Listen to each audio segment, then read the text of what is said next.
So Pat, one of the cooler new parts we've built over the last couple of years that has really helped us get more into the pontoon industry is the folding table.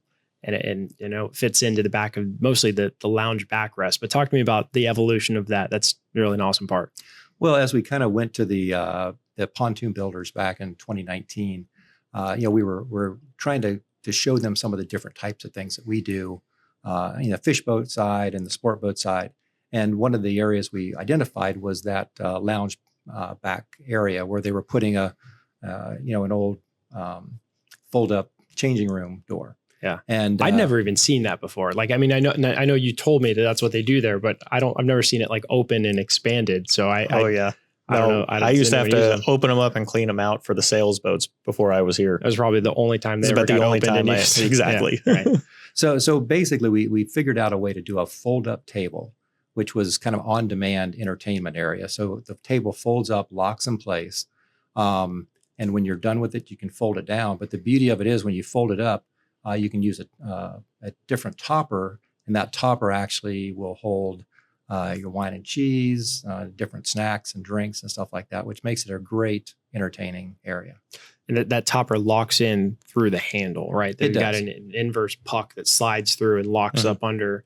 But yeah, so it's a pretty cool design. It's a tricky area to try to do stuff in, all right, because of the slope of that. You don't have a ton of depth at the top, but you do on the bottom. Right. That lounge backrest really loses a lot of depth as you get up to the top for sure. And the tricky part was that unfortunately a lot of different builders have different styles and sizes of furniture. So, we were, tasked with fitting the wide variety of different That's why we furniture. Built 500 of them last year.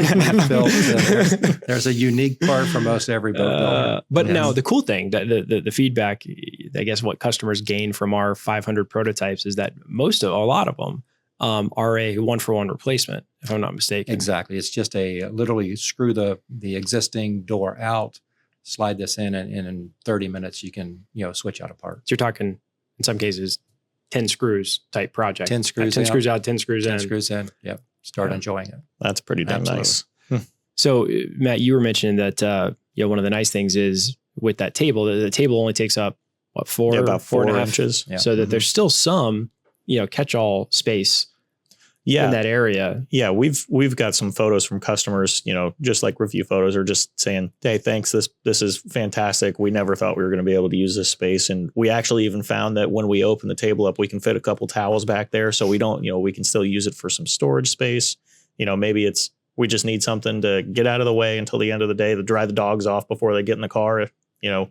But it really makes it nice and usable. It's not as easily accessible, but it is still functional. Yeah. And in some cases, I think that's where the people are putting the toppers, right? So the toppers set back up. In a lot of cases, the toppers will fit underneath. That's a good point.